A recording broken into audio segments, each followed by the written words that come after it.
সম্মানিত দেশবাসী, আমি আজ এখন আবারও লাইভে আসতে বাধ্য হয়েছি।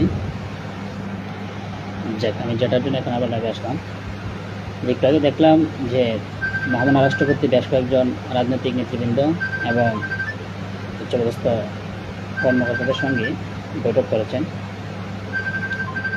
তা আমি আমার যা প্রিভিয়াস লাইভ একটু আগে যে লাইভে ছিলাম, এই লাইভে আমি বলেছিলাম যে আমরা যে কোনো তত্ত্বাবধায়ক সরকার মানে কোনো অসাংবিধানিক সরকার আমরা মেনে নেব না। অন্তর্বর্তীকালীন সরকার সেটা বিশেষ বিবেচনায় যদি একমত হয়, তাহলে সেটা বাই চান্স গঠন করতে হয় তখন আমরা মেনে নিব বলছিলাম, এবং আমরা সেটা পক্ষে। তো যাই হোক, আমরা অনেক ভেবেচিন্তে দেখেছি যে তত্ত্বাবধায়ক সরকারের যে সংবিধানে তত্ত্বাবধায়ক সরকার পুনর্বহালের বিপক্ষে আমরা আগেই বলেছি, আমরা সেটা পুনর্বহাল করে দেবো না সংবিধানে। আর এই সংবিধানের সীমা লঙ্ঘন করে অন্তর্বর্তীকালীন সরকার গঠন করার পুরোপুরি বিপক্ষে অবস্থান হলো বাংলাদেশ স্বাধীনতা ও সার্বভৌমত্ব রক্ষা করে। আমরা অন্তর্বর্তীকালীন সরকার নামে কোনো সরকার মেনে নেব না, কোনো তত্ত্বাবধায়ক সরকার মেনে নেব না। সংবিধানের সীমা লঙ্ঘন করে আমরা কোনো অন্তর্বর্তীকালীন সরকার গঠন করতে দিব না এবং কোনো তত্ত্বাবধায়ক সরকার গঠন করতে দিব না।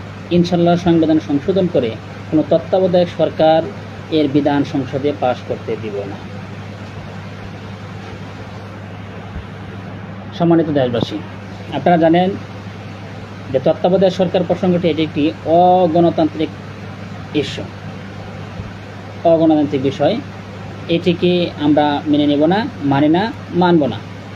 দেখেন, আমি আমার বেশ করে আমার ফলোয়ার, শুভাকাঙ্ক্ষী, সাপোর্টার, দলীয় সদস্য কর্মী যারা আছেন তাদের উদ্দেশ্য করে বলছি, আমরা দেশের জনগণ যখন 5 বছর মেয়াদের জন্য একটি সরকারকে নির্বাচিত করে, একটি জাতীয় সংসদ সদস্য নির্বাচিত করে, মানে প্রত্যক্ষভাবে সরকার নির্বাচিত করে, তখন জনগণের একটা থাকে, ম্যান্ডেট থাকে যে আমরা 5 বছর মেয়াদের জন্য এই সংসদের সদস্য নির্বাচিত করছি, পরোক্ষভাবে আমরা সরকার নির্বাচিত করছি। মানে 5 বছর পর্যন্ত ওরা সরকার পরিচালনা করবে, দেশের থেকে নেতৃত্ব দেবে এবং সেটা ভালোভাবে দেবে, আমরা প্রত্যাশা অনুযায়ী দেবে। মানে কোনো ধরনের অনৈতিক বেআইনি পন্থা তার দ্বারা বা তার দ্বারা কোনো কিছুই ঘটবে না।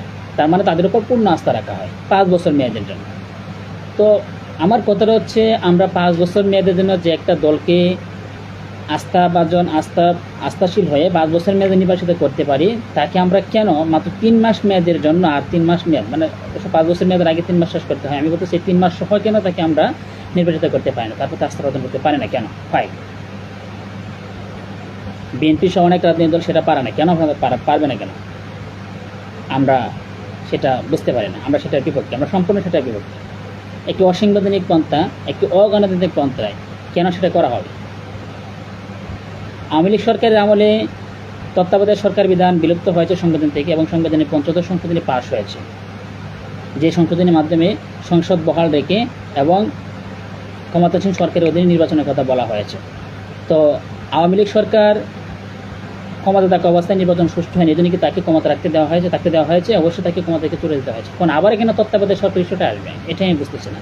আপনারা কি শুধু মনে করেন যে আপনাদের যে দল তারাই সরকার থাকলে তাদের প্রতি আস্থা আছে দেশবাসীর? আমরা তো সেটা মনে করতে পারি না। যার প্রতি যে একটা ইস্যুটা আমাদের বিবেচনায় ছিল যে আওয়ামী লীগ সভানেত্রী শেখ হাসিনা, তার নেতৃত্বে সরকার থাকলে সেই সরকারের অধীনে নির্বাচন সুষ্ঠু হয়নি। আপনি এর আগের 1996 সালের নির্বাচন বা এই যে উদাহরণ টেনেছেন, আমরা সেটা বিবেচনায় রেখেছিলাম। কিন্তু এখন যেহেতু তার পতন ঘটেছে, এখনই কেন আবার তত্ত্বাবধায়ক সরকার নেই? এটা আপনাদের কী ধরনের দাবি দেওয়া? আমরা সেটা বুঝতে পারি না। আমরা সেটার বিপক্ষে, আমরা সেসব দাবি দেওয়ার বিপক্ষে তীব্র নিন্দা এবং প্রতিবাদ জানাই। সো কোনো তত্ত্বাবধায়ক সরকার গঠন হবে না, গঠন হতে দেওয়া যাবে না, সংবিধানে সেই বিধান পুনঃপ্রবর্তন করতে দেওয়া হবে না। যাক, আরেকটা ইস্যু যেটা আমি বলছিলাম, মহামান্য রাষ্ট্রকে উদ্দেশ্য করে বলছি, বিশেষ করে যে মহামান্য রাষ্ট্রপতি অবশ্যই অবগত আছেন যে সংবিধানের একটি 75 সংশোধনীর মাধ্যমে একটি উপনুচ্ছেদ যুক্ত হয়েছে।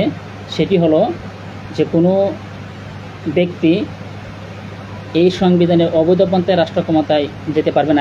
আমি নিজের ভাষায় বলছি, অবৈধ পন্থায় রাষ্ট্র ক্ষমতায় অধিষ্ঠিত হতে পারবে না। এই সংবিধানের কোনো উপনুচ্ছেদ, ধারা, উপধারা প্রভৃতি কোনো বিলুপ্ত বা বাতিল করতে পারবে না, আর সেটা তার অপরাধ হিসেবে বিবেচিত হবে যদি কেউ করে।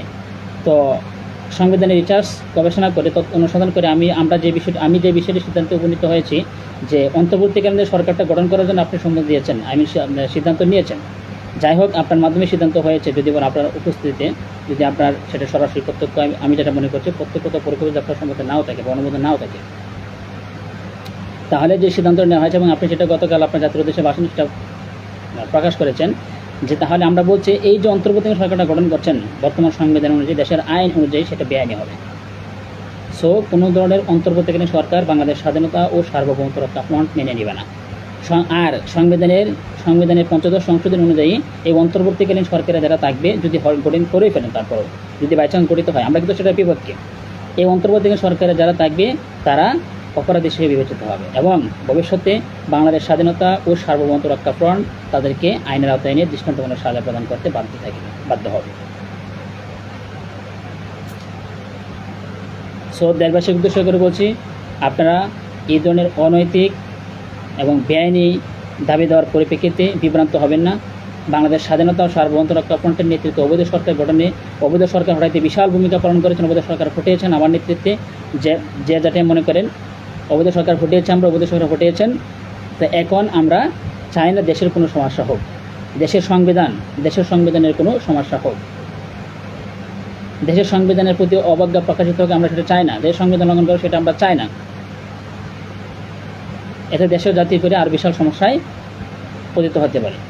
বাংলাদেশ স্বাধীনতা ও সার্বভৌমত্ব রক্ষা ফ্রন্ট সেটাই মনে করি।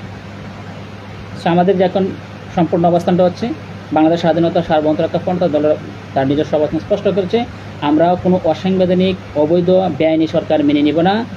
ইভেন যদি কোনো এরকম দোহাই দিয়ে কোনো অন্তর্বর্তীকালীন অবৈধ সরকার পদত্যাগ করেছে এরকম দোহাই দিয়ে যদি কোনো অন্তর্বর্তীকালীন সরকার গঠিত হয়, আমরা এই অন্তর্বর্তীকালীন সরকার মেনে নেব না। এবং এই অন্তর্বর্তীকালীন সরকারে যদি গঠিত হয়, আমরা এই অন্তর্বর্তীকালীন সরকার আমাদের কোনো প্রতিনিধি থাকবে না।